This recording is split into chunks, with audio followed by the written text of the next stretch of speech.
ওকে, so next যেটা টপিকটা আমরা আলোচনা করব সেটা হচ্ছে প্রেসি। এটাও ক্লার্কশিপ পরীক্ষায় আসে এবং এটাতে 15 মার্কস থাকে। অলরাইট, ইংলিশেও থাকে একটা প্রেসি, বাংলাতেও একটা প্রেসি লিখতে দেওয়া হয়, তো আমরা ইংলিশটা নিয়ে আলোচনা করব। তো what is a precis? Precis হচ্ছে, এখানে একটা ডেফিনেশন অফ প্রেসি বলা আছে। আচ্ছা, যদিও এখানে প্রেসিস লাস্টে একটা এস রয়েছে, কিন্তু আমরা এই এসটার উচ্চারণটা করি না, আমরা বলি প্রেসি। প্রেসিস রাইটিং না, কিন্তু আমরা বলবো precis writing, not precis, it's precis, precis writing. Alright, তো ইটস আ ফ্রেঞ্চ ওয়ার্ড, যেটার মানেটা কি অনেকটা এটা ডেফিনেশনটা বলেছে। A précis is a clear, compact, logical summary of a passage. Okay? তার মানে বলছে একটা প্যাসেজ আছে, সেই প্যাসেজটার একটা clear, compact, logical summary. Suppose একটা বড় প্যাসেজ আছে, প্যাসেজটা পড়ে আমরা কি বুঝতে পারলাম, কি এক্সট্রাক্ট করলাম প্যাসেজটা থেকে, তো ওর একটা সামারি যখন আমরা ড্র করব, সেটা ক্লিয়ার, কম্প্যাক্ট, লজিক্যাল হলে সেই পুরো সামারিটাকে আমি একটা প্রেসি বলতে পারি। ঠিক আছে? আচ্ছা, এবারে প্রেসি কি করে? ইট মানে precis or a precis preserves only the essential বা essentials বলতে পারি of the original passage. Okay, now this is very important. একটা বড় প্যাসেজ যখন আমরা পাই, সেখান থেকে আমাকে যদি বলা হয় যে একটা জিস্ট তৈরি করতে বা একটা সামারি তৈরি করতে, তার মধ্যে আমি যদি সব পয়েন্ট ইনক্লুড করে দিই, তাহলে তো সেটা অরিজিনাল প্যাসেজটাই থেকে গেল, তাহলে আর জিস্ট কোথায় হলো? তার মানে কি, আমাকে সেখান থেকে বলা হচ্ছে যে সেইখান থেকে শুধু গুরুত্বপূর্ণ জিনিসগুলো, এসেনশিয়াল জিনিসগুলোকে এক্সট্রাক্ট করে নিতে এবং সেগুলোকে নতুন করে স্ট্রাকচার করে একটা এমন ভাবে জিনিস করতে, যাতে অরিজিনাল প্যাসেজের মানেটাও সেম থাকে, কিন্তু কন্টেন্টটা অনেক ছোট হয়ে যায়। বড় প্যাসেজটাকে আমরা ছোট করে তৈরি করছি, আবার নতুন করে রিস্ট্রাকচার করছি। আচ্ছা, এই ক্ষেত্রে আমি বলে রাখি যে ভোক্যাবুলারিতে বা ল্যাঙ্গুয়েজে প্যারাফ্রেজিং বলে একটা জিনিস আছে, যেটা আপনার রেনেন মার্টিনেও পাবেন। স্কুলে যদি নাও করানো হয়ে থাকে, I am just going to give you a hint what is paraphrasing.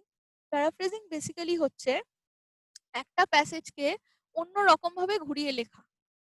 ঠিক আছে? যে আমি একটা প্যাসেজ দিলাম, সেটা সেটা সাপোজ একটা 75 ওয়ার্ডস এর একটা প্যাসেজ হলো। আমি পুরো প্যাসেজটাকেই ঘুরিয়ে লিখলাম। অ্যাপ্রক্সিমেটলি 75ই হলো, কি তার একটু বেশি কম হলো। যাই হলো, কিন্তু ওখান থেকে কিচ্ছু বাদ পড়ল না। আমি কিন্তু পুরো জিনিসটাকে আবার ঘুরিয়ে ফিরিয়ে একই করে লিখলাম। That is called paraphrasing. কিন্তু that is not precis. Precis মানে হচ্ছে সামারি ড্র করা। প্যারাফ্রেজিং কিন্তু পুরো কন্টেন্টটা again written down in a different way. কিন্তু প্রেসি হচ্ছে সামারি এক্সট্রাক্ট করা। তাই অরিজিনাল প্যাসেজ থেকে কিন্তু প্রেসির যে যে নাম্বার অফ ওয়ার্ডস বা লেংথ অফ দ্য বড় প্যাসেজ, সেটা থেকে কিন্তু ছোট প্রেসিটার কিন্তু যে পুরো কন্টেন্ট বা স্ট্রাকচার হবে, সেটা অনেক ছোট হবে। সেটা মাথায় রাখতে হবে যে it is much shorter or smaller or concise, whatever you might call it, than the original passage. Alright? Okay. So কিন্তু অবশ্যই তার মধ্যে কি থাকতে হবে, অরিজিনাল প্যাসেজের যে এসেনশিয়াল পয়েন্টস গুলো থাকবে, সেগুলো থাকতে হবে। সেগুলো কিন্তু হারিয়ে গেলে চলবে না। এসেনশিয়াল পয়েন্ট সবকিছু রেখে তারপরে ওটাকে ছোট করা হয়েছে। আচ্ছা, তারপরে কি বলছে, anyone reading it may be able to grasp the main points. যে কোনো কেউ ওই প্রেসিটা পড়বে, তিনি বা সে যেন ওইখান থেকে মানে মেইন পয়েন্ট অফ দ্য প্রেসিটাকে কিন্তু যাতে বুঝতে পারেন। ঠিক আছে? And general effects of the passage summarised. Alright, so very important. তার মানে অরিজিনাল যে প্যাসেজ ছিল, তার যে সামারিটা হলো বা তার যে জেনারেল মানে তার প্যাসেজের যে সামারিটা হলো, তার যে জেনারেল এফেক্ট, তো অরিজিনাল প্যাসেজের থেকে যে আমি যে এফেক্টটা ড্র করব আর প্রেসিড থেকে যেই এফেক্টটা ড্র করব, ওই দুটো যেন এক থাকে। ঠিক আছে? ওই দুটো যেন আলাদা না হয়ে যায়। যদি কিছু কম পড়ে, বাদ পড়ে, তার মানে কিন্তু আমি সেই প্রেসিটাকে জাস্টিফাই করতে পারলাম না। তার মানে কম করব, ছোট করব, কিন্তু এসেনশিয়াল কিছু বাদ দেব না। ঠিক আছে? এবং এফেক্ট, বড় প্যাসেজটা যা থাকবে, প্রেসিটারও একই থাকবে। এফেক্টের কথা আমি বলছি। ঠিক আছে? ওকে, ওকে। এবারে আমরা যখন প্রেসি লিখি, তখন যিনি প্রেসিটা লিখছেন, তাকে বলা হয় the writer of the precis. Okay? যিনি প্যাসেজটা লিখেছেন তিনি তো অথর অফ দ্য প্যাসেজ, কিন্তু প্রেসিটা যিনি লিখছেন তাকে বলা হচ্ছে the writer of the precis. Alright, কি বলবো? The writer of the precis should follow the following rules to make it an effective piece of writing. ওকে, তার মানে প্রেসি রাইটারকে এই মানে ফলোইং যে রুলস গুলো আছে সেইগুলোকে কিন্তু মেনে চলতে হবে যাতে প্রেসিটা এফেক্টিভ হয়। প্রথম যে পয়েন্টটা বলা আছে সেটা হচ্ছে read carefully, very very important. আমি যেই প্যাসেজটা থেকে সামারি ড্র করার চেষ্টা করছি, যেই প্যাসেজটা থেকে আমি প্রেসিটা বানানোর চেষ্টা করছি, সেই প্যাসেজটাকে আমাকে খুব ভালো করে পড়তে হবে, নয়তো আমি বুঝতে পারবো না। ঠিক আছে, তো প্যাসেজটা কি করতে হবে? Read the passage carefully but not slowly. Okay, if one reading is not sufficient, read it again. আচ্ছা, পড়ার রুলটা আমি বলে দিই। The same rule goes for comprehension as well. আপনারা যখন কম্প্রিহেনশন প্যাসেজ অ্যাটেম্প করবেন কোনো পরীক্ষাতে, সেখানেও কিন্তু আপনাদেরকে এই রুলটা মাথায় রাখতে হবে। যখন আমরা কম্প্রিহেনশন নিয়ে আলোচনা করব, সেটা সেপারেট ক্লাসে হবে অবভিয়াসলি। তো সেখানে আমি আবার বলবো, এখনো বলছি, যে যেটা কন্টেন্ট যেটা দেওয়া থাকে, বা এই ক্ষেত্রে যেমন একটা প্যাসেজ দেওয়া আছে যেটার থেকে প্রেসিটা তৈরি করতে হবে, ঠিক আছে? তো অরিজিনাল যে কন্টেন্টটা দেওয়া থাকে সেটাকে আমাকে খুব ভালো করে পড়তে হয়। এবার প্রশ্ন আসে যে কতবার পড়বো, কিভাবে পড়বো? অলরাইট, তো প্রথমেই আমি বলবো যে ফার্স্ট রিডটা আপনারা যখন প্রথমবার যখন পড়ছেন, এটা আমি কিন্তু পরীক্ষার কথা বলছি, ঠিক আছে? বাড়ির প্র্যাকটিসের কথা না, পরীক্ষার কথাটাই আগে বলি। যে পরীক্ষায় বসে কিন্তু আপনারা দুবারের বেশি পড়ার সুযোগ পাবেন না, এটা মাথায় রেখে কিন্তু আপনাদেরকে করতে হবে। ওকে, তো আপনাদের প্র্যাকটিসটা এমন হওয়া উচিত, আপনাদের রিডিং স্পিড এমন হওয়া উচিত, আপনাদের রিডিং প্রফিসিয়েন্সি এমন হওয়া উচিত যে যে আমি পড়ছি এবং বুঝতে পারছি, এরকম না যে গড়গড় গড়গড় করে পড়ে গেলাম, মাথায় কিছুই ঢুকলো না, তাহলে তো সেটা ইনএফেক্টিভ রিডিং হয়ে যাবে, তাই না? আমি দেখালাম লোককে ইমপ্রেস করার জন্য গড়গড়িয়ে আমি পড়ে যাচ্ছি, but I am not but I am not understanding it while I am reading ইট, তাহলে কিন্তু ব্যাপারটা ঠিক এফেক্টিভ হলো না। ওকে, তাহলে কি হচ্ছে ব্যাপারটা? তাহলে আমাকে পড়তে হবে রিড অ্যান্ড আন্ডারস্ট্যান্ড সাইমালটেনিয়াসলি। এবার প্রথমবার যখন আমি পড়বো, যেহেতু বললাম দুবার পড়তে হবে পরীক্ষাতে, প্রথমবার যখন পড়ছি তখন কিন্তু 100% যা আছে কন্টেন্টটা, সেটার পুরোপুরি পুরো জিনিসটা কিন্তু মাথার আমাদের ব্রেন অ্যাবজর্ব করছে না, বা আন্ডারস্ট্যান্ডিংটা কিন্তু অত ভালো হচ্ছে না, হওয়ার দরকারও নেই। No problem. আপনারা প্রথমবার যখন পড়বেন প্যাসেজটা, তখন জাস্ট পড়ে যান, কোথাও থামবেন না, ঠিক আছে? কোথাও থামবেন না, আই রিপিট, কোথাও থামবেন না। এবং কিন্তু থেমে বোঝার চেষ্টা করলাম বা স্লো করে দিলাম সেটা না, মোটামুটি একটা রিজনেবল স্পিড মেনটেন করে পুরো প্যাসেজটা একবার পড়ে বেরিয়ে যেতে হবে। ওয়াই? বিকজ আমি প্রথমবারেই কিন্তু মানে কি বলবো, এক্সট্রাকশন বা সামারাইজেশন করার চেষ্টা করছি না। আমি প্রথমবারটা কেন করছি, both for comprehension and for precis assignments, কি আমি বোঝার চেষ্টা করছি। তো পুরো জিনিসটার জিস্ট হিসেবে মাথায় জাস্ট এইটুকু ঢুকলো যে what is the passage talking about, অথবা what is it all about. Okay, তো সেটা পড়লাম। তারপরে কি হবে, সেকেন্ড টাইম যখন পড়ছি তখন আমাকে একটু স্পিডটা কমিয়ে দিতে হবে, তখন আমাকে একটু আস্তে আস্তে পড়তে হবে এবং বুঝে বুঝে পড়তে হবে, ঠিক আছে? এবং আপনারা এই যে সেকেন্ড টাইম রিডটা যখন করবেন, তখন সেখানে যদি সুপার স্লো হয়ে যান তাহলে কিন্তু পরীক্ষায় গিয়ে খুব মুশকিল। তার জন্য আমি বারে বারে বলছি যে আপনাদের কিন্তু এই জিনিসগুলোর প্র্যাকটিস একটু বাড়িতে করতে হবে, তাহলে কি হবে, পরীক্ষায় গিয়ে আপনারা টাইম লিমিটটা কিন্তু বজায় রেখে করতে পারবেন, আদারওয়াইজ নট। ওকে, তো প্রথমবার যখন আপনারা পড়ছেন এবং বাড়িতে প্র্যাকটিস করার সময় যাদের একটু ডিফিকাল্টি আছে ইংলিশ নিয়ে, তাদেরকে আমি বলবো যে আপনারা একবার পড়ুন, যদি না বুঝতে পারেন সেকেন্ড টাইম পড়ুন, যদি না বুঝতে পারেন থার্ড ফোর্থ টাইম পড়ুন, ঠিক আছে? 3-4 বার করে পড়ুন, কোনো অসুবিধা নেই। জিনিসটাকে আগে মানে কি বলবো, কনসেপ্টটা ক্লিয়ার হওয়া দরকার, জিনিসটা আগে গ্রাস্প করা দরকার। তাই বাড়িতে এখন যারা প্র্যাকটিস করছেন, যাদের ইংলিশ নিয়ে সমস্যা আছেন, তারা আপনারা দরকার হলে একটা প্রেসি অ্যাটেম্প করার আগে প্যাসেজটাকে দরকার হলে 4 বার 5 বার পড়ে নিন, কিন্তু বুঝুন, বুঝে তারপরে করার চেষ্টা করুন। ওকে, ওকে, আচ্ছা, তাহলে read the passage carefully but not slowly, like I said. একটা বার যদি যথেষ্ট না হয় তাহলে একবারের বেশিও হতে পারে। নেক্সট, খুব important, provide a title. You should think of a suitable title for the précis. The title should sum up briefly the main subject of the passage. তো কি বলছে যে আমাদের যে প্রেসিটা আছে সেইটার যে টাইটেলটা হবে, একটা টাইটেল অবশ্যই প্রয়োজন প্রেসির ক্ষেত্রে। তো প্রেসির যে টাইটেলটা হবে সেটা যেন রেলেভেন্ট হয়, সুটেবল হয় এবং পুরো প্যাসেজটাকে সুন্দরভাবে সাম আপ করে। ঠিক আছে, সেরকম একটা আমাকে টাইটেল যোগ করতে হবে। ওকে, আচ্ছা। এবারে যখন আমরা টাইটেলটা করব, তো এবারে আমরা যখন টাইটেল সম্পর্কে জানবো, তখন আমি দুটো তিনটে জিনিস বলে রাখতে চাই। একটা হচ্ছে যে আমি যখন টাইটেল নিয়ে আলোচনা করছি, তখন আমাকে কোন কোন জিনিসগুলো মাথায় রাখতে হবে। যখন আমরা প্যাসেজটা পড়ছি, তখন প্যাসেজের মধ্যে থেকে আমরা কিছু কিওয়ার্ডস জানবার চেষ্টা করব, যে কিওয়ার্ডস গুলো কোন কোনটা আছে। ঠিক আছে, তো কিওয়ার্ডস গুলোকে আমাকে কিন্তু মাথায় রাখতে হবে। আপনারা এখন যখন বাড়িতে প্র্যাকটিস করবেন, তখন একটা খাতা পেন্সিল নিয়ে বসবেন এবং কিওয়ার্ডস গুলো যেগুলো আপনারা দেখছেন আন্ডারলাইন করবেন। পরীক্ষাতেও পিএসসি তে আপনারা তো একটা কোয়েশ্চেন পেপার হাতে পেয়েই যান, দরকার হলে ওইখানে প্যাসেজের মধ্যে আন্ডারলাইন করতে থাকুন। ঠিক আছে, যে দিস আর দ্য কিওয়ার্ডস। কেননা কিওয়ার্ডসটাকে বেস করেই কিন্তু আমাকে পুরো প্রেসিটা সাজাতেও হবে এবং কিওয়ার্ডস থেকেই কিন্তু আমি হিন্ট পাবো যে আমার টাইটেলটা বা হেডিং অফ দ্য প্রেসিটা কি হচ্ছে। ঠিক আছে, আর যদি আপনারা বুঝতে না পারেন যে কিওয়ার্ডস কোনটা কোনটাকে ইনকর্পোরেট করবেন না করবেন, তাহলে পুরো প্রেসিটা একবার ভালো করে করে নিন।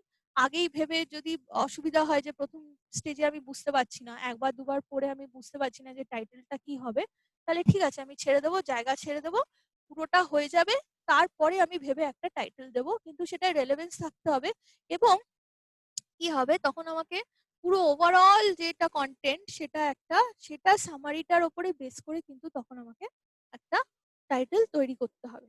ঠিক আছে, যদি কিওয়ার্ডস থেকে আমি না পাই। ঠিক আছে, অলরাইট।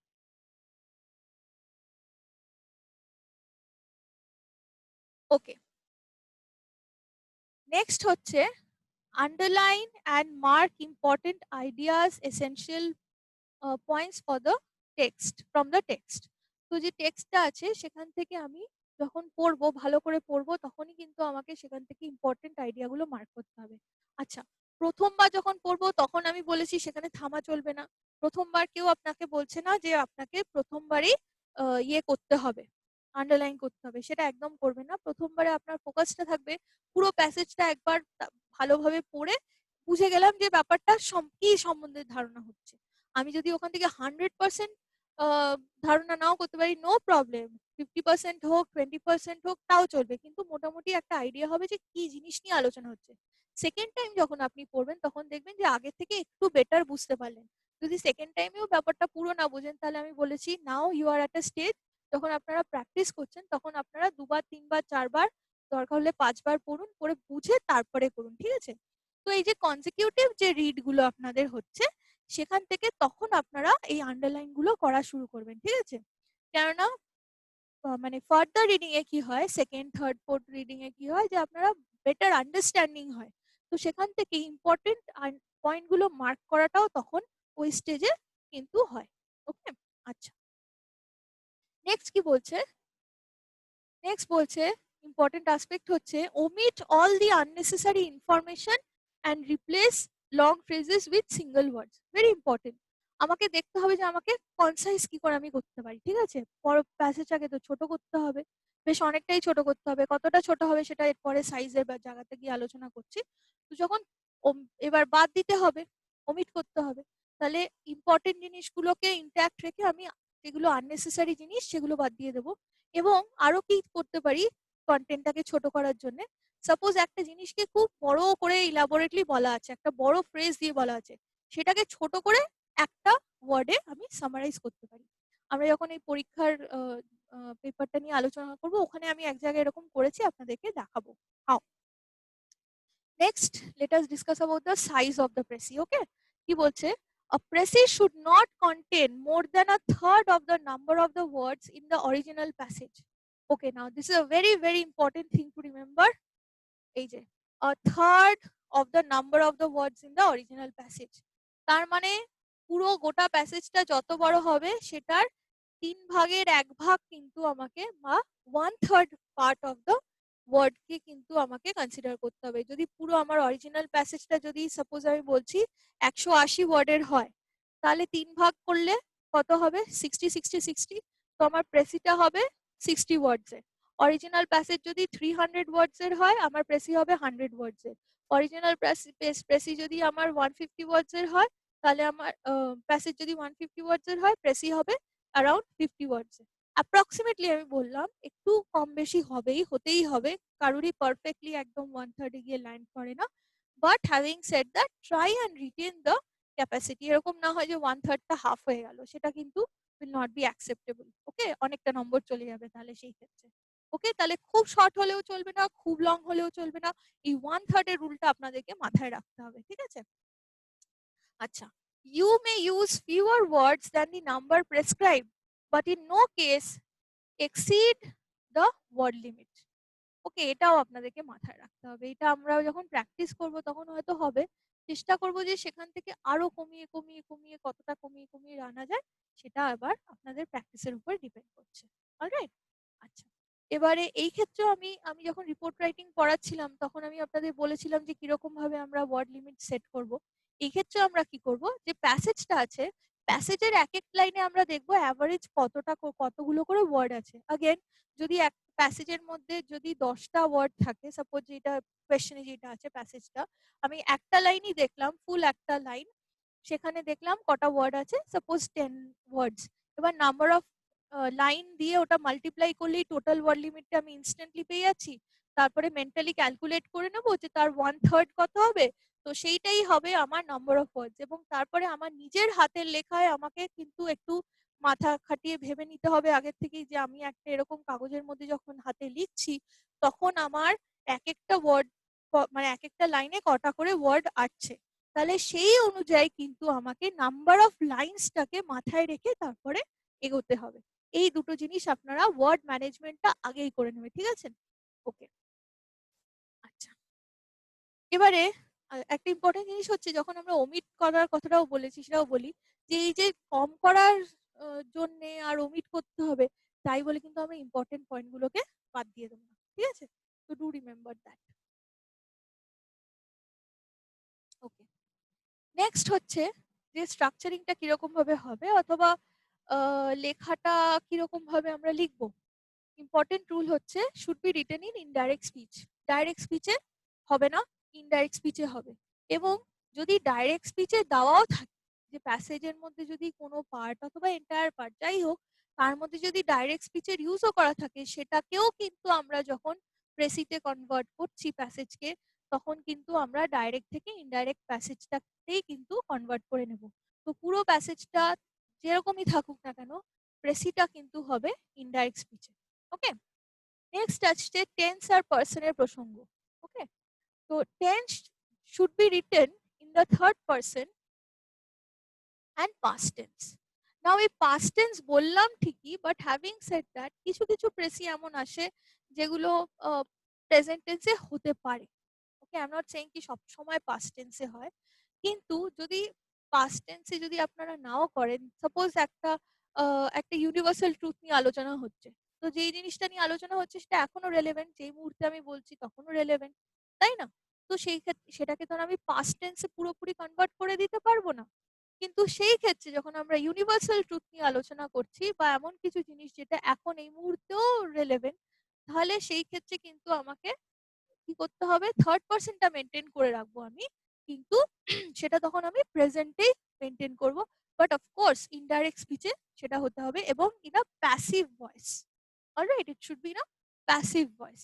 তো please keep this in mind, সবসময় পাস্ট টেন্সে হয় না, যদিও আমি লিখেছি, কিন্তু ইনডাইরেক্ট স্পিচে তো টেন্সটাকে কিন্তু কনসিডার করতে হবে। এবং যদি, লাইক আই সেড, যদি প্রেজেন্ট টেন্সে কথা বলছি, সেক্ষেত্রেও কিন্তু আমাকে মেনটেন করতে হবে, এরকম যাতে না হয় যে কোথাও পাস্ট কোথাও প্রেজেন্ট এরকম গুলিয়ে গেল, কখনো যেন সেই জিনিসটা না হয়।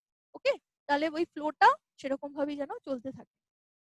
আচ্ছা, নেক্সট হচ্ছে যে পুরো কন্টেন্টটাকে আমাকে কিরকম ভাবে কনসাইজ করতে হবে, সেটা হবে ইন ওয়ান প্যারাগ্রাফ অনলি। মানে আমার পুরো প্যাসেজটা would be divided in parts. ওকে, দুটো তিনটে পার্টও ভাগ করা হতে পারে, কিন্তু আমার প্রেসি যখন আমি লিখছি তখন আমি ওটাকে একটা প্যারাগ্রাফের মধ্যে কিন্তু কনসাইজ করব। There could be 2 or more paragraphs in the original passage. While making the précis, try to write all the ideas in one paragraph. যদি খুব প্রয়োজন না হয় তাহলে চেষ্টা করবেন একটা প্যারাগ্রাফই লিখতে। যদি অ্যাবসলিউটলি কিছু আলাদা হয়, যদি এরকম দেখা যায় না সচরাচর, আমরা যেগুলো করি সেগুলো 1 প্যারাগ্রাফ প্রেসি করি, ঠিক আছে? ওকে। আর লাস্টে কি বলছে? Final draft. After considering all the important points, when the final draft is complete, revise and compare it with the original passage. Now this is very very very important. তো আমরা practice সেটে কি স্টেজে কি করব, এখন যখন আমরা প্র্যাকটিস করছি বাড়িতে, আমরা রাফ একটা ওয়ার্ক করব, আমরা প্যাসেজটা পড়লাম দুবার তিনবার যতবার মনে হয় আপনাদের, আপনারা পড়ুন, পড়ে আপনারা পয়েন্টগুলোকে লিখতে থাকুন, মানে ইম্পর্টেন্ট এসেনশিয়াল পয়েন্টগুলোকে বা কোর আইডিয়া, ইম্পর্টেন্ট আইডিয়াস বা কি এলিমেন্টস, কি সেন্টেন্সেস, ওগুলোকে পরপর পরপর লিখতে থাকুন। এবার তো আপনাকে ওটা লিখতে হবে, সাজাতে হবে। তো এবার সেরকম ভাবে আপনারা সাজাচ্ছেন। এবার সাজানোর পরে পুরো জিনিসটা যখন একটা হয়ে গেল, তারপরে ওটার একটা ফাইনাল ড্রাফট আপনাদের করতে হবে, মানে ভালো করে ওটা গুছিয়ে একটা যেরকম ভাবে সাজিয়ে কনক্লুড করে একটা করলেন, একটা টাইটেলও দিলেন। হওয়ার পরে ফাইনাল ড্রাফটে যেটা হবে অবভিয়াসলি সেটাকে একবার রিভাইজ করবেন এবং কম্পেয়ার করে দেখবেন অরিজিনালের সাথে, যে অরিজিনালের যে আইডিয়াটা ছিল সেটার সাথে আপনার এন্ড প্রোডাক্ট যে প্রেসিটা তৈরি হয়েছে সেই আইডিয়া দুটো যাতে আলাদা না হয়ে যায়, এক যাতে থাকে দুটোর। কিন্তু যদি আমাকে যদি বলা হয় যে এই দুটোর সারমর্ম কি, মানে বা এই দুটোর থেকে আমি কি বুঝতে পারছি, এই প্যাসেজ পড়লেও যাতে আমি যেই জিনিসটা আমি এক্সট্রাক্ট করতে পারবো, আমার যেন প্রেসিটা পড়েও যেন আমার সেম আমি জিনিসটা এক্সট্রাক্ট করতে পারি, ঠিক আছে? তো so the core idea should be the same in both. তো সেটা রিভাইজ করবেন আপনারা যখন পরীক্ষাতেও করছেন। ওকে, পরীক্ষাতেও যখন আপনারা প্রেসি অ্যাটেম্প করছেন, আপনারা চাইলে আপনারা একটু মার্ক তো করতে বললেইছি আমি, কোয়েশ্চেন পেপারের মধ্যে আন্ডারলাইন করে করে কি এলিমেন্টস গুলো মার্ক করবেন। এন্ড প্রোডাক্টটা যখন তৈরি হবে তখন কিন্তু একবার মিলিয়ে দেখে নেবেন, এবং পয়েন্টগুলো ড্রাফটিং এর সময় তখনই খেয়াল রাখতে হবে যাতে ঠিকঠাক ভাবে হয়েছে, এবং পরে একবার দেখে নেবেন যে পুরো জিনিসটা is binding together or not. Okay, আচ্ছা, তাহলে এই ক্ষেত্রেও আরেকটা জিনিস বলবো যে জাস্ট ব্লাইন্ড প্যাচ আপ করবেন না, যে এখান থেকে খাপছাড়া খাপছাড়া অরিজিনাল থেকে তুলে তুলে নিয়ে নিয়ে জাস্ট লাইনগুলো একটার সাথে আরেকটা প্যাচ করে করে বসিয়ে দিলাম। সেটা করলে কিন্তু একদম ভুল হবে। আপনাদেরকে ঘুরিয়ে আপনারা লিখতে পারেন, সুন্দর করে একটু ওয়ার্ড অদল বদল করেও লিখতে পারেন, কিন্তু যাতে পুরো জিনিসটা ওয়েল বাইন্ডেড অ্যান্ড কম্প্রিহেন্সিবল হয়, ঠিক আছে? ওকে, আচ্ছা,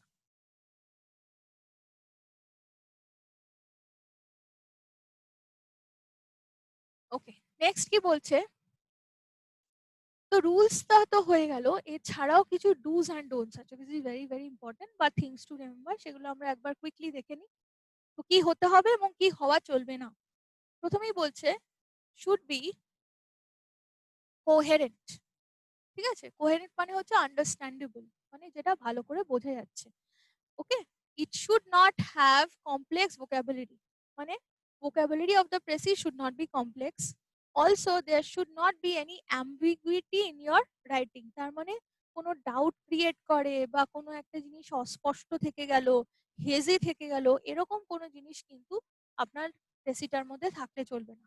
আপনার প্রেসিটা এমন হতে হবে যে এটা স্পষ্ট এবং বোঝা যাচ্ছে, যেটার মিনিংটা একদম ক্লিয়ার। ওকে, আচ্ছা, আচ্ছা, নেক্সট তারপরে কি বলছে? মানে আরেকটা জিনিস বলি যে যিনি পড়বেন আপনার প্রেসিটা, তার পক্ষে যেন পড়াটা কনভিনিয়েন্ট হয়, মানে সিম্পল স্ট্রাকচার, সিম্পল ল্যাঙ্গুয়েজ এটা মেনটেন করতে হবে। ওকে, আচ্ছা, next should be free from any spelling, grammatical and idiomatic mistakes. It should also be well punctuated. Very important, like I said, spelling mistake, grammatical mistake, idiomatic mistakes থাকা চলবে না।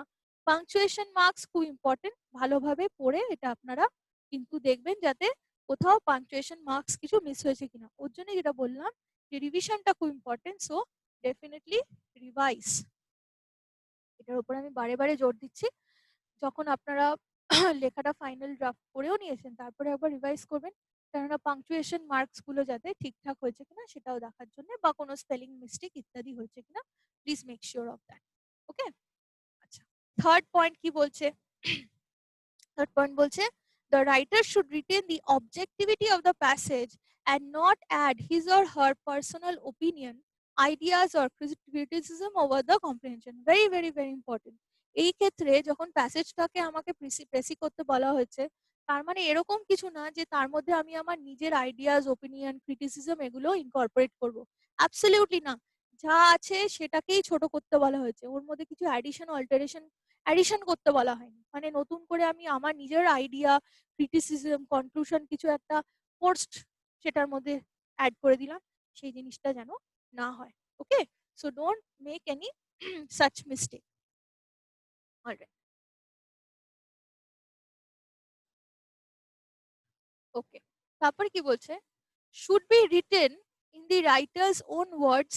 It must not be a patchwork of words borrowed from the original passage. Like I said, রাইটারের originality থাকতে হবে। খুব খুব খুব important এই জিনিসটা, যে আমি যদি অরিজিনাল প্যাসেজ থেকে যা কাট পেস্ট করে করে যদি একটা জিনিস বানাই, তাহলে তো ওটা একটা প্যাচ ওয়ার্ক হয়ে যাবে।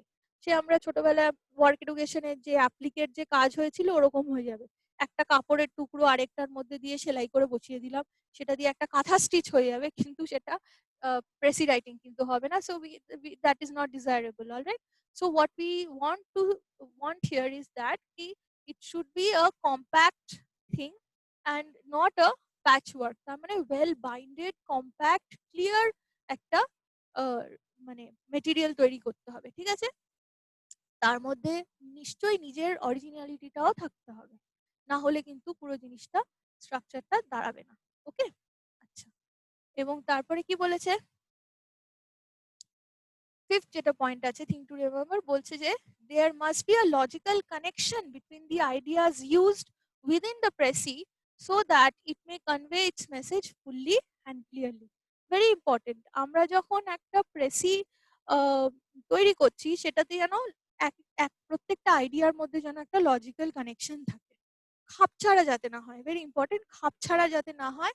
এবং অরিজিনাল প্যাসেজের আইডিয়াগুলো যেই অর্ডারে এসছে, আপনাদেরকে কিন্তু সেইটা মেনটেন করতে হবে। হয়তো হ্যাঁ, একটু আগে পিছে হতে পারে, মানে দুটো লাইনকে ক্লাব করে একসাথে সেটার থেকে আপনি কিছু একটা এক্সট্রাক্ট বার করে নিজের মতন লিখছেন, দ্যাট ইজ ফাইন। কিন্তু তাই বলে একদম প্রথমের জিনিসটা পরে চলে এলো, এরকমটা কিন্তু করবেন না। ঠিক আছে, তো আইডিয়াস যেগুলো অরিজিনাল প্যাসেজে যেরকম ভাবে ফ্লোতে এসেছিল, প্রেসিতেও কিন্তু মেনটেন করতে হবে যাতে সেরকম ভাবেই আসে। ওকে,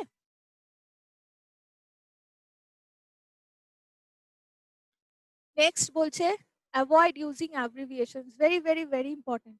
ছোট করতে গিয়ে আমি ভাবলাম খুব ইজি হচ্ছে, বড় বড় ওয়ার্ডকে ছোট করে দিলাম, অ্যাব্রিভিয়েট করে দিলাম।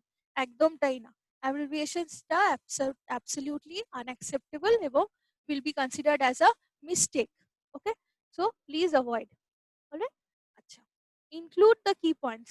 Very important again. Key points of the original passage K obviously include করতেই হবে। And last বলছে a précis should be complete in all respect. ওকে, যে আমরা ওমিট করতে গিয়ে, যে পয়েন্টস ছাঁটাই করতে গিয়ে এরকম যাতে না হয় যে কোনো ইম্পর্টেন্ট জিনিস বাদ পড়ে গেল, তার ফলে মিনিংটা ইনকমপ্লিট থেকে গেল অফ দ্য প্রেসি। পুরো কমপ্লিট মিনিংটা বা ক্লিয়ার অ্যান্ড কমপ্লিট মিনিংটা হলো না, সেটা যাতে না হয়। So please be careful about that. Okay, তাহলে this is how we are going to structure a precis. আর এবার আমরা যেটা দেখব সেটা হচ্ছে 2016 যে পরীক্ষাটা হয়েছিল ক্লার্কশিপ মেনে, সেখানে যে প্রেসিটা এসেছিল সেটা আমরা, মানে যে প্রেসি কোয়েশ্চেনটা এসেছিল সেটা আমরা এখন করব। ওকে, so this was the question which appeared for the 2016 PSC clerical mains examination. তো আমি ব্রিফ তাড়াতাড়ি একবার পড়ে দিচ্ছি, ঠিক আছে। Wealth is a great factor Wealth is a great factor for ensuring happiness of human life. কি বলছে? ওয়েলথ মানে সম্পত্তি, ধন সম্পত্তি, টাকা পয়সা, বিষয় আশা ইত্যাদি, বা পয়সা বলতে পারি, is a great factor for ensuring happiness of human life. তার মানে মানব জীবনে যাতে লোকজন হ্যাপিনেস থাকে তাদের প্রত্যেকের জীবনে, তার জন্য কি হয় যে আমরা যেটা আমাদের জেনারেল পারসেপশন, যে আমাদের জীবনে যদি পয়সা থাকে তাহলে আমরা খুশি হব। এবং এটা অ্যাকচুয়ালি হোক কি না হোক মানুষ কিন্তু সেইটা ভেবেই কিন্তু চলে যে ওয়েলথ আছে মানে জীবনে পয়সা আছে, এবং সেটাই এখন রুল হয়ে গেছে আর কি। The concept that has gone in to our minds কি ওয়েলথ এনশিওরস হ্যাপিনেস, রাইট? আচ্ছা, তো এটা একটা বড় ফ্যাক্টর আনডাউটেডলি, এবং ক্রিয়েট করে যে ওয়েলথ আছে মানে মানব জীবনে সুখ স্বাচ্ছন্দ্য ইত্যাদি রয়েছে। But it has a tendency to concentrate in the hands of a few, with the result that rich become richer and the poor poorer. কিন্তু ব্যাপার হচ্ছে যে জীবনে পয়সা থাকলেই যে খুশি থাকবে এমনটা কিন্তু হয় না। এটা একটা জেনারেল নোশন বা জেনারেল কনসেপশন যে পয়সা আছে তার মানে খুশি আছে, শান্তি আছে, সুখ আছে, সবকিছু আছে। কিন্তু সত্যিকারে সেরকমটা হয় না। অ্যাকচুয়াল পিকচারটা কি, ওয়ার্ল্ডে কি দেখা যায়, সেটা হচ্ছে যে ওয়েলথ কিন্তু কনসেন্ট্রেটেড থাকে শুধু শুধু রিচ পিপলদের কাছে, মানে ফিউ পার্সেন্ট। যদি আপনারা সেরকম ভাবে দেখেন তাহলে হয়তো দেখা যাবে যে ওয়ার্ল্ডের বেশিরভাগ লোকই কিন্তু রিচ নয়।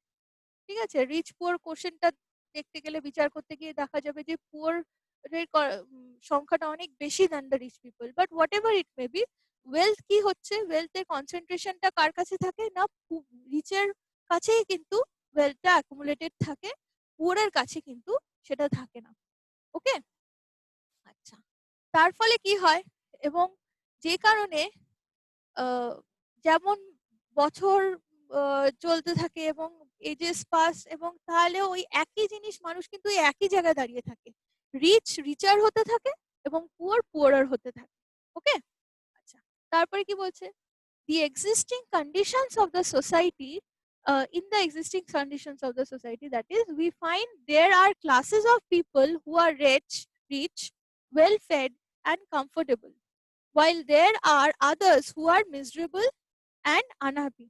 তার মানে কি দেখা যাচ্ছে যে existing conditions of the society দেখলে আমরা কি বুঝতে পারবো, যে দুটো ক্লাস ডিভাইড হয়ে গেছে একদম, যে রিচ পিপলদের একটা আলাদা সেগমেন্ট হয়ে গেছে, আর পুয়ার পিপলদের একটা আলাদা সেগমেন্ট হয়ে গেছে। যারা রিচ তারাই কিন্তু ওয়েল ফেড এবং কমফোর্টেবল একটা লাইফ লিড করছে, তাদের কাছে সাফিসিয়েন্ট জিনিস আছে, যার জন্য বলা হচ্ছে they are well fed. Well fed মানে হচ্ছে they have everything available right in front of them. ঠিক আছে, তো সেটা সবকিছুই হতে পারে, যে গাড়ি বাড়ি জিনিসপত্র সবকিছু। কোনো একটা যদি ক্রাইসিসের মধ্যেও কেউ পড়ে, তো দুটো মানুষকে যদি বিচার করা হয়, তো দেখা যাবে যে গরিব মানুষ তার কাছে হয়তো পয়সা নেই সেই মুহূর্তে, খাবার জিনিস নেই, দরকারি মেডিসিন কোনো কিছু অ্যাভেলেবেল না। whereas যে ধনী ব্যক্তি তার কাছে হয়তো প্রয়োজনের বেশি জিনিস সেই সময় মজুদ আছে, যেটা আমরা এখন প্রেজেন্ট সিচুয়েশনে দেখতে পাচ্ছি। যে কেউ কেউ ওই যে একটা সুপার বাইং টেন্ডেন্সি হয়ে গেছে, লোকজন প্যানিক বাইং করতে গিয়ে যত না প্রয়োজন তার থেকে বেশি কিনে নিয়ে হোর্ড করে দিচ্ছেন, whereas যাদের অ্যাকচুয়ালি প্রয়োজন তাদের বাড়িতে কিন্তু সেই প্রয়োজনের জিনিসগুলো নেই, বা খুবই কম আছে, তাদের যতটা রিকোয়ারমেন্ট তার থেকে অনেকটাই কম আছে। সেটাই দেখা যাচ্ছে এখানেও বলছে যে রিচের কাছে কিন্তু প্রয়োজনের বেশি জিনিস থাকে, এবং তার জন্য তারা খুব ইজিলি একটা well fade comfortable life lead করে। whereas পুয়ার পার্সন যারা, তারা কিন্তু সবসময় মিজারেবল থাকে, এবং যার জন্য আনহ্যাপি থাকে। কেন থাকে? বিকজ কাউকে যদি কনস্ট্যান্টলি লাইফে স্ট্রাগল করতে হয়, তো তার জীবনে তো মিজারি আর আনহ্যাপিনেস তো থাকবেই, তাই না? আচ্ছা, such differences in economic conditions are mainly due to maldistribution of wealth in the society. তো এই যে দুটো বিভেদ, এই যে দুটো সেগমেন্টের মধ্যে যে এটা একটা একটা বিভেদ সৃষ্টি হয়েছে, সেটা কেন হয়েছে? It has happened because of maldistribution of wealth in the society। মানে ওয়েলথ যেটা বা টাকার ডিস্ট্রিবিউশনটা যেটা সোসাইটিতে হয়েছে, সেটা কিন্তু ইকুয়ালি হয়নি। সবাইকে যদি ইকুয়াল ভাগ অফ মানি বা ইকুয়াল ভাগ অফ অপরচুনিটি ইত্যাদি দেওয়া হতো, তাহলে হয়তো এরকম স্টেজটা ক্রিয়েটেড হতো না। কিন্তু ট্র্যাডিশনালি এটাই হয়ে এসছে যে কিছু লোকের কাছে ওয়েলথটা কনসেন্ট্রেটেড রয়ে গেছে, আর যারা ট্র্যাডিশনালি ডিপ্রাইভড হয়ে এসছে, যাদের কাছে ছিল না আগে, তারা এখনো ওই রকম, তাদের ফিউচার জেনারেশনসও কিন্তু সেরকম ভাবেই ডিপ্রাইভড হতে হতে এসছে। তাদের কাছে কোনো কালেই কিন্তু হঠাৎ করে অনেক পয়সা চলে আসেনি। ঠিক আছে, তো এই যে ম্যাল ডিস্ট্রিবিউশন যেটা হয়েছে, সেটা অনেকদিন আগের থেকেই কিন্তু প্রিভ্যালেন্ট ছিল। সেটাই বলছে যে ম্যাল ডিস্ট্রিবিউশন হয়েছে বলেই কিন্তু সোসাইটিতে এরকম একটা ডিভাইড ক্রিয়েটেড হয়েছে। ওকে, আচ্ছা। Those who study social science are of the opinion that in a capitalist society, maldistribution of wealth is inevitable. তো যারা সোশ্যাল সায়েন্স নিয়ে চর্চা করেন, ঠিক আছে, বা এই যে সোশ্যাল সায়েন্টিস্ট বলতে পারি বা স্টুডেন্টস অফ সোশ্যাল সায়েন্সও বলতে পারি, বা বিজ্ঞেরা যারা মানে যারা সোশ্যাল স্টাডিজ নিয়ে চর্চা করেন, তারা কি বলবেন? তারা আর অফ দি ওপিনিয়ন, তারা এটাই বলেন যে ক্যাপিটালিস্ট সোসাইটিতে ম্যাল ডিস্ট্রিবিউশনটা হচ্ছে ইনএভিটেবল। মানে একটা ক্যাপিটালিস্ট সোসাইটি মানে যেই সোসাইটিতে হচ্ছে যে ক্যাপিটাল বেসড যে ফ্যাসিলিটিস গুলো সেগুলো মানে এই যে রিচার সেকশন অফ দ্য পিপল পাবে এবং তারাই ইয়ে করবে, যে যেখানে মানে ডিস্ট্রিবিউশন অফ ওয়েলথ আর কি, সেখানে কিন্তু একই রকম মানে এটা কিন্তু ইভেন কখনোই হবে না, ঠিক আছে, যে সেখানে কিন্তু ইয়ে কখনোই হবে না, মানে পুঁজিবাদী একটা সোসাইটিতে কিন্তু কখনোই ডিস্ট্রিবিউশন অফ ওয়েলথটা এক হতে পারে না, ঠিক আছে। তার মানে that is an inevitable factor. Hence raises a doubt whether wealth can at all promote human welfare in a capitalist society. তো সেইখান থেকে এই যে সোশ্যাল সায়েন্টিস্টদের এই যে ওপিনিয়নটা, সেইটার বেস করেই কিন্তু আমরা এটা বলতে পারি যে হেন্স একটা ডাউট ক্রিয়েটেড হচ্ছে যে তাহলে একটা ক্যাপিটালিস্ট সোসাইটি কি অ্যাকচুয়াল হিউম্যান ওয়েলফেয়ার এনশিওর করতে পারে, সেটা নিয়ে কিন্তু এবার একটা প্রশ্ন চলে আসছে, ঠিক আছে। কেননা যখন এই যে কনসেন্ট্রেশন অফ ওয়েলথটা রিচের দিকে পুয়াররা পাচ্ছে না, এরকম যদি হয়, তাহলে কিরকম ভাবে একটা ক্যাপিটালিস্ট সোসাইটি এনশিওর করতে পারে যে ওয়েলফেয়ারটা অল অ্যাক্রস একই রকম হবে? তাহলে তো সেটা হচ্ছে না, সেটাই ডাউটটা তৈরি হয় এরকম একটা জিনিস জানলে। In many of the advanced countries of the world, the per capita income of the people is much greater than that of our people. তো বলছে অনেক অ্যাডভান্সড কান্ট্রিজ আছে সারা বিশ্বে, তাদের কিন্তু পার ক্যাপিটা ইনকাম আমাদের আমাদের যে দেশগুলো মানে আমাদের কান্ট্রি হতে পারে বা অন্য যে থার্ড ওয়ার্ল্ড কান্ট্রিজ আছে তাদের থেকে কিন্তু অনেক বেশি পার ক্যাপিটা ইনকাম। তো আমরা তার থেকে কি জানতে পারি? নেক্সট কি বলা আছে? But it does not mean that no poor live in those countries, or in other words, poverty has been totally eradicated from those countries. তার মানে যখন আমরা জানতে পাচ্ছি যে কিছু কান্ট্রিজে যাদের পার ক্যাপিটা ইনকাম অনেক হাই আমাদের মানে ইন্ডিয়ার থেকে বা অন্য ছোটখাটো কান্ট্রিজের থেকে, তার মানে কি? তার মানে তারা অনেক অ্যাডভান্স, বলাই আছে দিজ আর অ্যাডভান্স কান্ট্রিজ। তার মানে কি সেই কান্ট্রিজে সবাই ধনী ব্যক্তি আছে, কোনো পুয়ার নেই? এরকমটা কিন্তু না। সেই সব অ্যাডভান্স কান্ট্রি যাদের পার ক্যাপিটা ইনকামটা অনেক হাই, তাদের সেই সব কান্ট্রিজে কিন্তু গরিব মানুষ আছে, ঠিক আছে, সেটাই কিন্তু বাস্তব। আচ্ছা, individual fortune matters little in estimating the welfare of a nation. কি বলছে যে একটা ওয়েলফেয়ারের যে অফ আ নেশন যখন আমরা চিন্তা করব যে একটা পুরো নেশনের সার্বিক উন্নয়ন বা সার্বিক যদি ওয়েলফেয়ারটা আমরা চিন্তা করি, সেখানে কিন্তু ইন্ডিভিজুয়াল ফরচুনকে যদি আমরা প্রায়োরিটি বা প্রাধান্য দিই তাহলে কিন্তু সবার কথা হবে না। কিছু কিছু মানে যদি আমরা সেখানে এই যে যারা ধনী ব্যক্তি তাদেরকেই যদি তাদের ইন্ডিভিজুয়াল ফরচুনটাকেই যদি আমরা প্রায়োরিটি দিলাম বা তার সেটাকেই যদি প্রায়োরিটাইজ করলাম, তাহলে সবার একসাথে ওয়েলফেয়ার হবে কিভাবে? তার মানে ওয়েলফেয়ারটা হতে হবে সবার কথা মাথায় রেখে। তার জন্য এন্ডের যে লাইনটা, শেষের লাইনটা কি বলছে? Human welfare in it's proper sense means greater good of the greatest number. তার মানে বলছি যে হিউম্যান ওয়েলফেয়ার মানে ওয়েলফেয়ার অ্যাট লার্জ, মানে সবার ওয়েলফেয়ার একসাথে। Human welfare in it's proper sense মানে ট্রু সেন্সে হিউম্যান ওয়েলফেয়ার যদি হতে হয় তাহলে কি হতে হবে? Means greater good of the greatest number. তার মানে গ্রেটার গুড মানে অনেক বড় করে সবাইকে একসাথে ইনক্লুসিভ হতে হবে এবং হয়ে greater good of the greatest number. তার মানে মাসেস এর কথা ভাবতে হবে। গ্রেটার নাম্বার কি? The majority of the people of the world. We cannot just think of the few rich people of the world. We'll have to take care or consider the majority of the people of the world, and taking everybody into consideration আমরা যদি একটা welfare চিন্তা করি, সেই welfare পলিসিটাই কিন্তু হবে the true welfare policy. Okay, So this is how the passage has been structured. Now let us see how we can make a précis out of it. Okay. প্রথমেই একটা হেডিং আমি দিয়েছি, inequality in wealth and welfare. Okay, this is our heading. আপনারা চাইলে আপনাদের মতন করে অন্য একটা হেডিংও চুজ করতে পারেন। আমার মনে হয়েছে এখানে এই হেডিংটা could suit this precis, inequality in wealth and welfare. Okay, তার মানে ওয়েলথে যেহেতু ইনইকুয়ালিটি, সেজন্য ওয়েলফেয়ারও কিন্তু একটা ইনইকুয়ালিটি থাকছে। আচ্ছা, তো শুরুটা এরকম ভাবে করলাম, wealth ensures happiness but it concentrates in the hands of a few. ওকে, আচ্ছা, তো প্রথমেই বলা ছিল যে wealth ensures happiness in human life but concentrates in the hands of a few, এরকম বলা ছিল। তো আমি in the hands of human, ওই যে হ্যাপিনেস ইন হিউম্যান লাইফ, ওটা আমি বাদ দিয়ে দিলাম। মানে হিউম্যান লাইফ কথাটা বললাম না, বোঝাই যাচ্ছে হ্যাপিনেস মানেই হচ্ছে হিউম্যান লাইফে happiness. Okay, so wealth ensures happiness but it concentrates in the hands of a few. Okay, a difference in the economic conditions of the people in the society. এখানে আমি people লিখেছি, আমি কিন্তু rich poor এগুলো লিখলাম না। ঠিক আছে, আমাকে কমাতে হবে। আমি যদি সবকিছু লিখতে যাই তাহলে কিন্তু বিশাল বড় হয়ে যাবে, তাহলে কিন্তু ওয়ার্ড লিমিট মেনটেন হবে না।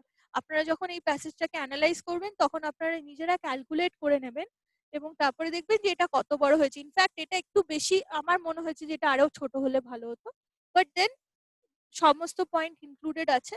তাও আপনারা দেখবেন, চেষ্টা করবেন যে একদম মানে যতটা পারবেন বাড়িতে যখন অ্যাডিকুয়েট প্র্যাকটিস করছেন যেন অ্যাবসলিউট প্রপার ওয়ার্ড লিমিটটা মেনটেন করেই হয়। ওকে, আচ্ছা, a difference in the economic conditions of the people, people মানে হচ্ছে both rich people, poor people, people মানে people, লোক, rich people, everyone in the society is due to maldistribution of wealth. তো এই যে পার্টটা ছিল, এই যে এই পার্টটা যে ছিল,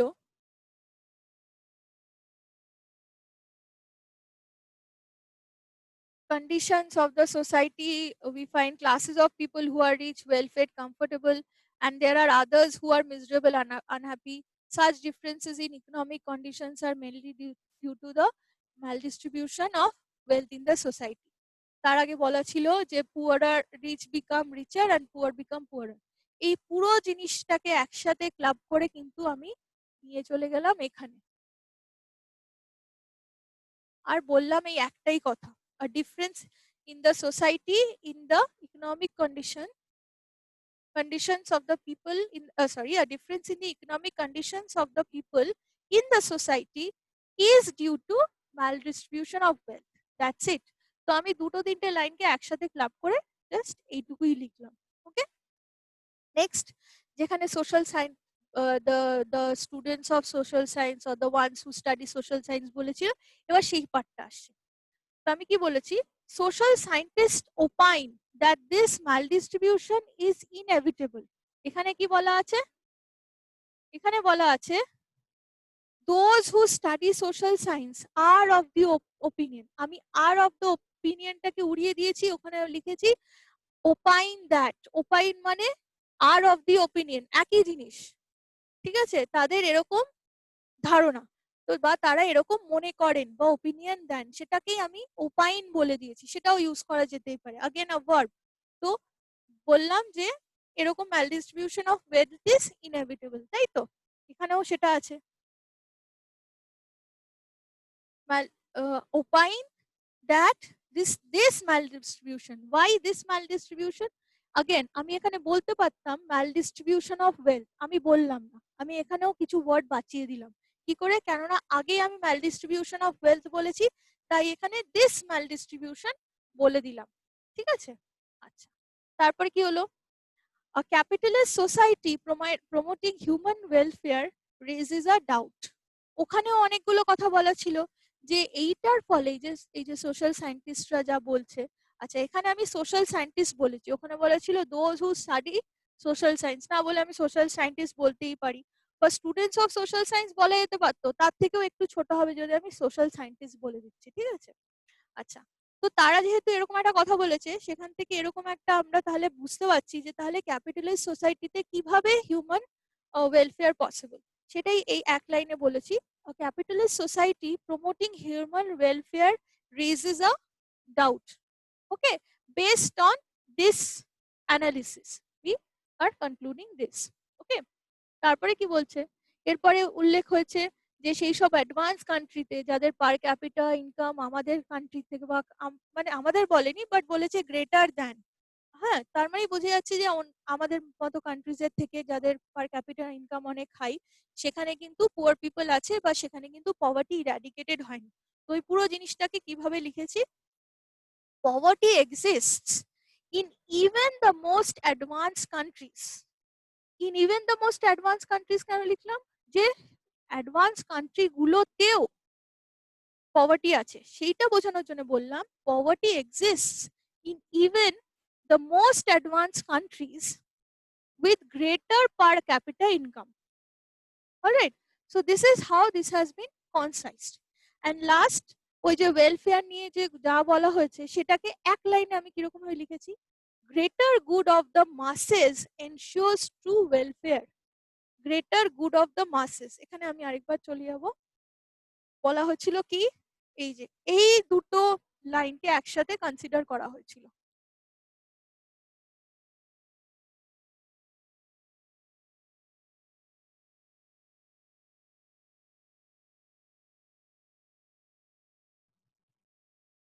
ওকে,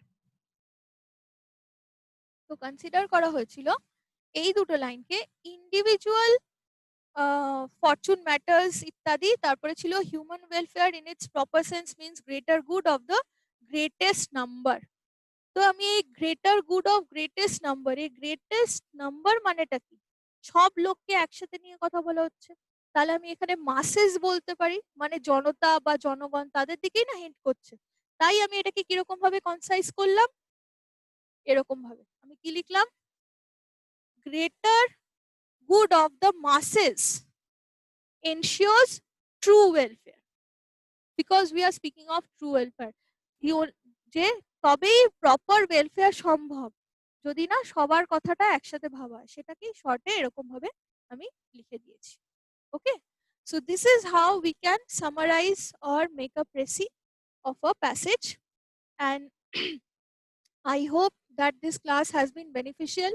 আজকে আমরা যা পড়লাম সেটা আপনাদের সামনে যে পরীক্ষা আছে সেটা জন্য প্রস্তুত হতে অবশ্যই হেল্প করবে। এই দুটো খুব ইম্পর্টেন্ট চ্যাপ্টার্স ছিল এবং আশা করি আপনারা ভালোভাবে প্র্যাকটিস করবেন এবং পরীক্ষাতে খুব ভালো ফল করবেন। Thank you, thanks a lot.